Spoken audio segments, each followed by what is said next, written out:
Hello student, welcome to this video. Finally part 3 कक्षा 10वीं गणित के पेपर का आ चुका है। पार्ट 3 ठीक है। इसके पहले मैंने पार्ट 1 और पार्ट 2 प्रोवाइड करा दिया, जिसमें मैंने आपको ऑब्जेक्टिव क्वेश्चन और प्रश्न क्रमांक 13 तक के सभी प्रश्न सॉल्व करा दिए हैं। आपका 101% 3 जनवरी 2023 के लिए जो पेपर है यहाँ पर देखिए आ चुका है। और देखिए मैंने आपको इसके पार्ट फर्स्ट में, ठीक है, पार्ट फर्स्ट जिनको देखना है तो पार्ट फर्स्ट के लिए आप टेलीग्राम चैनल को ज्वाइन कर सकते हैं। साथ ही वेबसाइट का लिंक है, वहाँ से भी आप देख सकते हैं। ठीक है, पार्ट फर्स्ट और पार्ट 2 और डिस्क्रिप्शन में लिंक भी मिल जाएंगे, वहाँ से आप पार्ट फर्स्ट पार्ट सेकंड देख सकते हैं, क्योंकि बहुत ज़्यादा इंपॉर्टेंट है पार्ट फर्स्ट और पार्ट सेकंड। यदि आपने छोड़ दिया तो पूरा पेपर आपको कोई मतलब नहीं है, क्योंकि ऑब्जेक्टिव उसमें मैंने बताए हैं। तो देख सकते हैं ये सही विकल्प हैं। देखिए यहाँ से आपके सही विकल्प हो जाए, बहुत अच्छे तरीके से मैंने आपको पार्ट फर्स्ट पार्ट सेकंड में समझाए हुए हैं। ठीक है, और ये आपके यहाँ पर हो जाते हैं रिक्त स्थान। ठीक है, ये सही विकल्प रिक्त स्थान हो जाएंगे। फिर आपकी सही जोड़ी मैंने उसमें पूरे कंप्लीट करवा दी है, सत असत पूरे कंप्लीट करवा दिए हैं, एक शब्द भाग में उत्तर भी पूरे कंप्लीट करवा दिए हैं। ठीक है, यहाँ पर देखिए प्रश्न क्रमांक 6 है, ये 2 अंक का है, ये मैंने कंप्लीट करवा दिया, एक मैंने सॉल्व करा दिया, कैसे इसको करना है इसको भी मैंने बता दिया है, ये भी मैंने बता दिया, ये सब मैंने बता दिए हैं। ठीक है, तो प्रश्न 6 7 ये हो गया हमारा कंप्लीट। ठीक है, मैंने पार्ट सेकंड में बता दिए हैं ये सब प्रश्न। ठीक है, 8वां प्रश्न बता दिया है, 8वीं का 8वां, मतलब सभी प्रश्न हमने एक तरफ से यहाँ से 13 तक के मैंने यहाँ तक पूरे कंप्लीट करवा दिए हैं। 101% आपके प्रश्न फंसने वाले हैं आपके पेपर में। ठीक है, क्योंकि कई जिलों के देखिए पेपर अलग अलग आने वाले हैं, तो इसलिए सभी जिलों के मैं संयुक्त रूप से आपको प्रश्न निकाल के दे रहा हूँ। ठीक है, तो यहाँ पर ये सभी प्रश्न हैं आपको करने हैं आपके लिए एग्जाम के लिए। ठीक है, तो यहाँ पर देखिए ये सभी यहाँ तक मैंने कर दिए थे। अब यहाँ से देखिए 13 14 हो गया, 14 से देखिए 3 अंकों वाली कितनी संख्या 7 से विभाजित हैं, ये सभी प्रश्न हमें पूरे कंप्लीट करना है, और 23 तक मैं इस वीडियो में आपको कंप्लीट करा दूंगा। ठीक है, तो ये लास्ट पार्ट होने वाला है। तो चलिए देखते हैं, यहाँ से देखिए 3 अंकों वाली कितनी संख्या 7 से विभाजित है, तो इसको हल कैसे करना है। प्रश्न 14 आप डाल लेंगे। ठीक है, प्रश्न 14 हल। ठीक है, तो देखिए यहाँ पर देखिए हल डाल लेना है, और यहाँ पर देखिए माना कि 3 अंकों की पहली संख्या 7 से विभाज्य है 105। ठीक है, ऐसी आपको कोई भी संख्या इस मान लेनी है। ठीक है, तो अगली संख्या क्या होगी, उसमें 7 जोड़ देंगे तो 112 हो जाएगी, उसमें फिर 7 जोड़ेंगे। तो इस प्रकार से हमें एक श्रेणी बना लेनी है। पहले तो हमने श्रेणी बना ली कि पहले 105 होगी, दूसरी 112, फिर 119 होगी। ठीक है, तो फिर हमें पता लगेगा कि 3 अंकों वाली कितनी संख्याएं जो 7 से विभाजित हैं। तो पहले हम कोई भी रैंडम मान लेंगे, जैसे 105 हमने मान ली, उसके आगे 7 जोड़ देंगे, फिर 7 जोड़ देंगे। इस प्रकार से हमें श्रेणी बन गई। अब सभी अंकों की संख्या जो 7 से विभाज्य है एक समांतर श्रेणी में है। ठीक है, जिसका प्रथम पद 105 है, सारवंतर 7 है, क्योंकि इनका अंतर तो 7 ही रहने वाला है। तो हमें ए पता चल गया। ठीक है, ए हमारा कितना आ गया 105, और हमें डी पता चल गया, सारवंतर 7 आ गया। ए और डी हमें पता लग गया है। ठीक है, ठीक है, तो यहाँ पर देख सकते हैं 3 अंकों की अधिकतम संभव संख्या 999 है, जिससे 7 से भाग देने पर शेषफल 5 प्राप्त होता है। तो शेषफल 5 प्राप्त होगा, तो 994 स्पष्टता है, इसमें से घटा देंगे तो 994 अधिकतम संभव 3 अंकों की संख्या है जो 7 से विभाज्य होगी। तो अंतिम पद भी हमें मिल गया यहाँ पर 994। ठीक है, क्योंकि देखिए यहाँ पर आप इसमें भाग देंगे तो जितना शेषफल बचता है, शेषफल को घटा देंगे तो जितना बचेगा 994, और 994 7 का पूरा पूरा भाग चला जाएगा। ठीक है, उसके बाद आगे 4 अंक की संख्या लग जाती हैं, तो वहाँ पर हमें करना नहीं है, आगे 3 ही अंक की बतानी है इसमें। देखिए फिर यहाँ पर देख सकते हैं ये हमारी पूरी श्रेणी बन गई। इसमें अंतिम पद जो है nवां पद जो है यह हमारा 994 हो जाएगा। ठीक है, अब श्रेणी हमारी बन चुकी है। अब हमें यहाँ पर पूरा सॉल्व कर देना है वो सूत्र लगा के। ठीक है, ए हमारी निकल आया है इतना, डी इतना है, ए एन, ठीक है, A N D T N जो हो जाएगा अपना, मतलब अंतिम पद जो हो जाएगा वो 994 हो जाएगा। एन हमें पता नहीं है तो एन हम निकाल लेंगे। ठीक है, वही सूत्र लगा देंगे। ठीक है, ये सूत्र होता है ना, ए एन बराबर a plus n minus 1 into d. ठीक है, इसको लगाएंगे।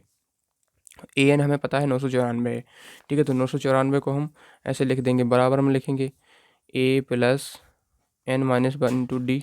994 बराबर ए हमारा कितना आया था, ए है 105, तो 105 रख देंगे, प्लस एन कितना है हमारा, एन है हमारा कितना है, इसमें कुछ नहीं है, एन तो हमें निकाल रही है कितनी संख्या है। ठीक है, डी हमारा पता है 7 है। अब इसको सॉल्व करेंगे, 994 बराबर 105 प्लस यहाँ से 7 से गुणा होगा तो 7n माइनस 7 का एकम 7। ठीक है, अब इसको घटा देंगे 994। पहले तो हम क्या करेंगे, इसको यहाँ पर 105 से 7 को घटा देंगे। ठीक है, तो यहाँ पर बचेगा 8। ठीक है, और यहाँ पर 9। ठीक है, 98 बचा प्लस 7n। ठीक है, अब यहाँ पर क्या करेंगे, ये 994 ज्यों का त्यों लिखा रहने देंगे। अब इसका पक्षांतर कर देंगे तो 994 में से 98 घट जाएगा, बराबर रहेगा 7n। ठीक है, ये घटेगा, कितना बचेगा, ये घटेगा 14 में से 8 गया 6, एक कैरी आ जाएगी, 19 में से 10 गया 9, एक कैरी आ जाएगी, 896 आपका बचेगा यहाँ पर बराबर 7n। अब 7n बराबर 896 है। अब 7 का भाग दे देंगे तो n बराबर हमारा निकल आएगा 896 में, ठीक है। 7 एकम 7, ठीक है, और 2 बार जाएगा तो 14, 1 5 बजेगा 7 8 56 128 आपका आंसर आ जाएगा। तो देख सकते हैं इस प्रकार से 128 हमारा 3 अंकों वाली कितनी संख्या है, 128 है, जो 7 से विभाज्य है। इस प्रकार से कर लेना है, ठीक है। अगला प्रश्न देखिए, समांतर श्रेणी 21 18 15 का कौन सा पद 81 है। तो वही सूत्र लगा देना जो मैंने अभी इसको कराया ना, इसी प्रकार से करना है इसको, ठीक है। ठीक है, तो ये समांतर श्रेणी आप देख सकते हैं उल्टी जा रही है, ठीक है, मतलब घटती हुई जा रही है, तो इसलिए जो 81 है जो माइनस का हो जाएगा, ठीक है। तो हमें इस सूत्र को लगा देना है यहाँ पर। ए हमारा 21 है, डी अपना निकल आएगा -3, और ए एन -81। माइनस का क्यों लिया, क्योंकि समांतर श्रेणी जो है उल्टी जा रही है, तो -81 हो जाएगा। इस प्रकार से हमें एन ज्ञात करना है, तो भाई सूत्र लगा के अपना जो एन है वो 35 आ जाएगा, ठीक है। तो ये आपका आंसर हो जाएगा 35, ठीक है। तो इस प्रकार से आप कर देंगे, ठीक है।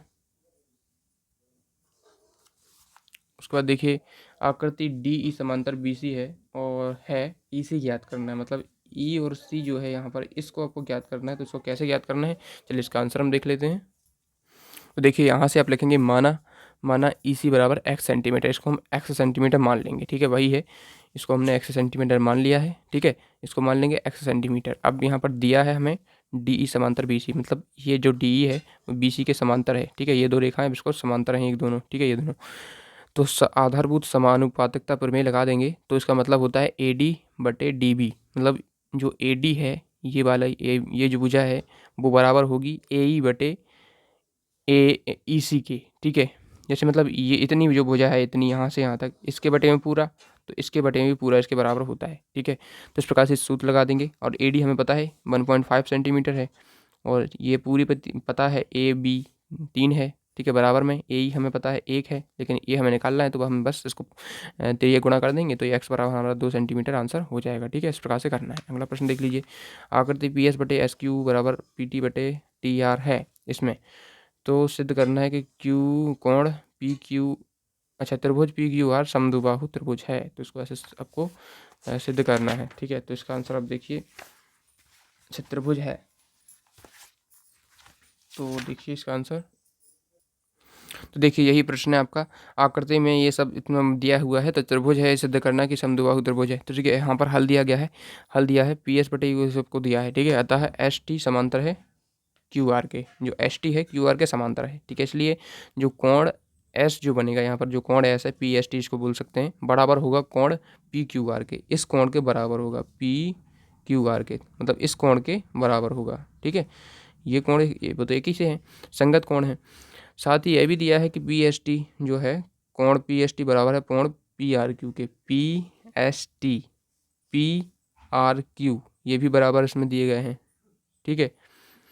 अतः पी आर क्यू बराबर होगा पी क्यू आर के, क्योंकि ये शीर्षा मतलब समान कोणों की सम्यक भुजाएं हो जाएंगी, ये होती हैं समान कोणों की सम्यक भुजाएं पी क्यू और पी आर, ठीक है। इस प्रकार से यहाँ पर इसको कर लेंगे आप। थोड़ा मैं फास्टली बताता हूँ ताकि हमारे पूरा हो जाए। बिंदु 0 0 और 36 15 के बीच की दूरी ज्ञात करना है। तो देखिए यहाँ से देख सकते हैं, बिंदु 0 0 और 36 15 के बीच की दूरी ज्ञात करनी है। तो इसमें क्या करना है, बिंदु आपने ले लिए, ये बिंदु हैं हमारे, ठीक है। अब अंडर रूट वाला वो सूत्र लगाएंगे इसका, ठीक है। तो x1 माइनस x2, x1 ये हो जाएगा x मतलब, ठीक है। तो इसमें x1 क्या है, ठीक है, किसके बीच की दूरी ज्ञात करनी है, 0 0 और 36 15 के बीच की, ठीक है। तो इसमें देखिए हमारा, इसमें देखिए x1 36 हो जाएगा, और x2 क्या हो जाएगा, x2 हमारा 0 हो जाएगा, ठीक है। और y1 क्या हो जाएगा, y1 15 हो जाएगा, ठीक है। ये अपना x1, ये y1, ये x2, ये y2, ठीक है। इस प्रकार से करना है। इसका 39 आंसर आएगा, आप सॉल्व कर लेना, ठीक है। उस बिंदु के निर्देशांक ज्ञात कीजिए जो बिंदुओं -1 7 और 4 -3 को मिलाने वाले रेखाखंड को 2:3 के अनुपात में विभाजित करता है। तो इसका हल लिखेंगे यहाँ से, पहले इसको खींच लेंगे रेखाखंड को, इस प्रकार से इसको इसमें दर्शा देंगे, फिर आगे आपको सॉल्व करना है। थोड़ा मैं फास्टली बता देता हूँ आपको, देख लीजिए आप इसका सॉल्यूशन इस प्रकार से कर सकते हैं, ठीक है। उत्तर आपका 1:3 आ जाएगा। अगला देखते हैं, यदि 15 कॉट मतलब कॉट थीटा ए बराबर 8 हो तो साइन ए का मान ज्ञात करना है। तो इसका आंसर देख लेते हैं। तो इसका आंसर देखिए इस प्रकार से यहाँ से करेंगे, दिया तो आपको जो है वो लिख देंगे, कॉट ए बराबर 8/15 होता है, ठीक है, मतलब आधार बटे लंब होता है, ठीक है। तो आधार 8 है, लंब 15 है, ठीक है। कॉट ए 8/15 हो जाएगा, मतलब ठीक है। अब त्रिभुज एबीसी में पाइथागोरस प्रमेय हम लगा देंगे तो हमारा ए सी का स्क्वायर बराबर होता है ए बी का स्क्वायर प्लस बी ए का स्क्वायर, मतलब ए बी का स्क्वायर। ठीक है, तो ये लगा देंगे तो अपना देखिए ए सी जो है ए सी का स्क्वायर जो हो जाएगा 289 हो जाएगा, तो ए सी अपना कितना निकल आएगा 17 निकल आएगा। तो हमें साइन ए ज्ञात करना है, तो साइन ए क्या होता है लंब बटे आधार। ठीक है, साइन ए लंब बटे कर्ण होता है, मैंने गलत बोल दिया, साइन ए बदल लंब बटे कर्ण, तो बी सी बटे ए सी। ठीक है, तो बी सी 15 है, ए सी मतलब 17 है, तो 15/17 साइन ए का मान आ जाएगा। इस प्रकार से करना है।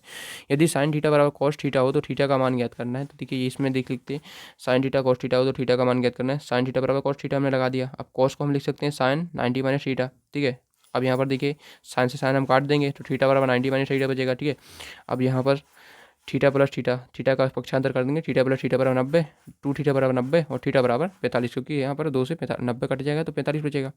ठीक है, तो थीटा 45 अंश आ जाएगा। इस प्रकार से करना है। ठीक है, अगला प्रश्न देखते हैं। ठीक है, फटाक से हम कर लेते हैं जल्दी से पूरे क्वेश्चन, क्योंकि काफ़ी ज़्यादा क्वेश्चन है अभी।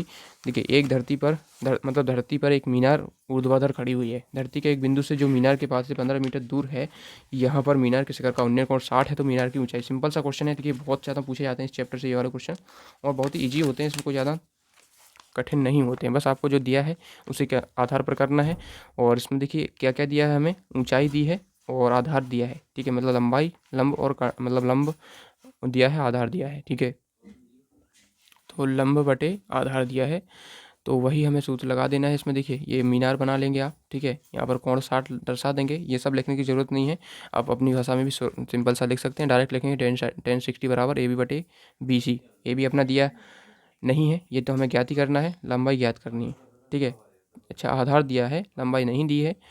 ठीक है, तो चलिए देखते हैं। और 1060 का मान √3 होता है, इसको लगा देंगे, ए बी बटे 15 हो जाएगा। उस प्रकार से यहाँ तक आप देख सकते हैं ए बी बराबर 15√3, मतलब मीनार की ऊंचाई हमारी निकल आएगी। ऊंचाई नहीं दी थी हमें। ठीक है, उसके बाद एक बिजली मिस्त्री को 5 मीटर खंभे वाला क्वेश्चन देख लेते हैं, इसका हम आंसर। ठीक है, तो ये वाला भी देखिए इस प्रकार से करना है, ये हमारा क्वेश्चन हो जाएगा। इसका देखिए इसका डायग्राम भी आप इस प्रकार से रेखा चित्र बना सकते हैं। और इसमें भी हमें क्या ज्ञात करनी है, इसमें हमें सीधे से पात को खंभे से इतने मतलब दूर रखना चाहिए, तो मतलब ये हमें आधार इसमें ज्ञात करना है। ठीक है, तो इसका आधार ज्ञात करना है, तो वही इसमें लगा देंगे सूत्र साइन 60। ठीक है, तो ठीक है लंब बटे कर्ण वाला लगा देंगे तो हमारा आधार निकल आएगा। तो इस प्रकार से इसमें 2.14 मीटर निकलेगा, लास्ट में आप देख सकते हैं। ठीक है, उसके बाद देखिए यदि 0 से वृत्त पर स्पर्शिका खींचेंगे आती है तो लंबाई 24 सेंटीमीटर क्यू केंद्र से। तो ये वाला क्वेश्चन देख लेते हैं, प्रश्न 19 है। ठीक है, ये वाला चैप्टर हमारा देख लीजिए, इसका आंसर। तो देखिए इसका आंसर यहाँ से हो जाएगा। यहाँ पर पूरा आपको इसकी उत्पत्ति करनी होगी। ठीक है, त्रिज्या वृत्त की त्रिज्या ज्ञात करनी है। ठीक है, इसमें त्रिज्या ज्ञात करनी है, तो इस प्रकार से पूरा लिखेंगे और आपका यहाँ पर त्रिज्या जो है 7 सेंटीमीटर आ जाएगी। पूरा देख लेना आप, पाइथागोरस प्रमेय लगानी है, ज़्यादा कुछ कठिन नहीं है इसमें। ठीक है, उसके बाद देखिए अथवा सिद्ध कीजिएगा स्पर्श बिंदु से होकर जाने वाली यहाँ पर त्रिज्या स्पर्श रेखा पर लंब होती है। तो इसका देख लीजिए यहाँ से इस क्वेश्चन का आंसर आप इस प्रकार से कर सकते हैं, ये हो जाएगा आपका। ठीक है, यहाँ तक हो जाएगा आपका। उसके बाद देखिए 6 सेंटीमीटर त्रिज्या वाले एक वृत्त के त्रिज्यखंड का क्षेत्रफल ज्ञात कीजिए जिसका कोण 60 है। ठीक है, इसका भी हम देख लेते हैं।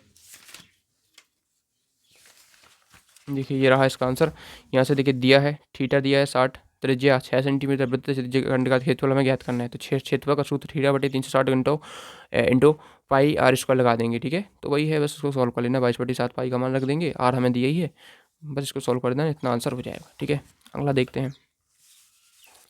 एक पहिए का व्यास 4 मीटर है, 400 चक्रों में वह कितनी दूरी पर मतलब पहुंचेगा, मतलब कितनी दूरी तय करेगा। तो इसका आंसर देखिए यहाँ से आप कर सकते हैं, 1600 पाई मीटर आ जाएगा। ठीक है, पाई का मान भी रख सकते हैं यदि रखना चाहें तो, वैसे ज़रूरत नहीं है।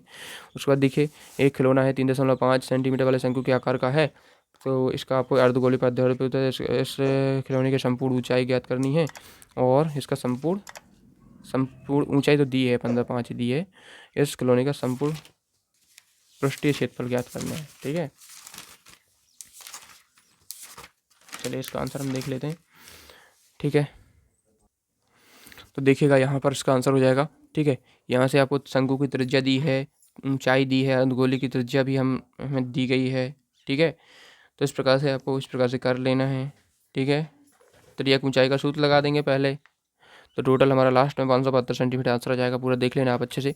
लकड़ी के एक ठोस बेलन को, ठीक है यहाँ पर देखिए ये वाला क्वेश्चन है, लकड़ी के एक ठोस बेलन के प्रत्येक सिरे पर अर्धगोला। ठीक है, तो ये वाला प्रश्न हो जाएगा इसमें। प्रत्येक सिरे पर अर्धगोला खोदकर निकालते हुए एक वस्तु बनाई गई। ठीक है, ये वाला क्वेश्चन है, ये वाला बहुत ज़्यादा पूछा जाता है। ठीक है, 4 अंक में, तो 4 अंक का प्रश्न है। तो देख लीजिए इसका आंसर यहाँ से आपको यहाँ तक कर देना है, 374 सेंटीमीटर इसका आंसर हो जाएगा। ठीक है, और देखिए अब मैं इतना ज़्यादा डिटेल में समझा नहीं पा रहा हूँ क्योंकि काफ़ी ज़्यादा वीडियो फिर लंबा हो जाता है, तो आप लोग समझ सकते हैं। ठीक है, उसके बाद 22वां देख लीजिए। 22वां प्रश्न क्या कह रहा है कि इसमें किसी स्कूल की एक्स कक्षा मतलब 10वीं के 30 विद्यार्थियों द्वारा गणित के एक पेपर में 100 में से प्राप्त किए गए अंक दिए गए हैं, सारणी दी गई है। इन विद्यार्थियों द्वारा प्राप्त अंकों का माध्य ज्ञात करना है। ठीक है, तो इसको माध्य कैसे ज्ञात करना है, इसका आंसर देख लीजिए यहाँ से। ठीक है, मैं आपको दिखा देता हूँ इसका सॉल्यूशन। तो देख लीजिए, ये वाला तो दूसरा है, ये रहा। देखिए ये सारणी आपको दी गई है, पूरी बना लेनी है पेपर में। यहाँ से आपका हल लिखना है। ठीक है, यहाँ से हल लिखेंगे और ये आपका देखिए ये पूरी सारणी बनानी है। F1 एक्स पर निकाल लेंगे। ठीक है, तो ई summation of f i x i निकल आएगा 1860 और फिर इसमें भाग दे देंगे। ठीक है, इस प्रकार से आंसर हो जाएगा 62। ठीक है, अगला देख लेते हैं। अगला इसमें दिया गया है ये 25 परिवारों वाला है। ठीक है, भोजन को दर्शाता है, तो इसका भी देख लीजिए, यहाँ से हो जाएगा आंसर। ठीक है, यहाँ से इतना यहाँ तक हो जाएगा अपना 211 रुपये आ जाएगा। इस लिए भोजन पे हुए माध्य का भी हो जाएगा 211। ठीक है, अब देखिए अंतिम प्रश्न है, प्रतिस्थापन विधि से हल करना है। तो ये तो बहुत सरल प्रश्न है। विलोपन विधि, प्रतिस्थापन विधि आपने पहले कर रखी होगी, चैप्टर नंबर 3 के प्रश्न है ये। ठीक है, बहुत ज़्यादा पूछे जाते हैं। तो एक बार मैं इसको आंसर तो आपको शो कर ही देता हूँ, तो इसमें कोई दिक्कत नहीं रहनी चाहिए आपको प्रतिस्थापन विधि और विलोपन विधि में। ठीक है, तो ये रहा देखिए प्रतिस्थापन विधि, ये देखिए ये हो जाएगा विलोपन विधि वाला। ठीक है, ये अथवा वाला हो जाएगा ये वाला।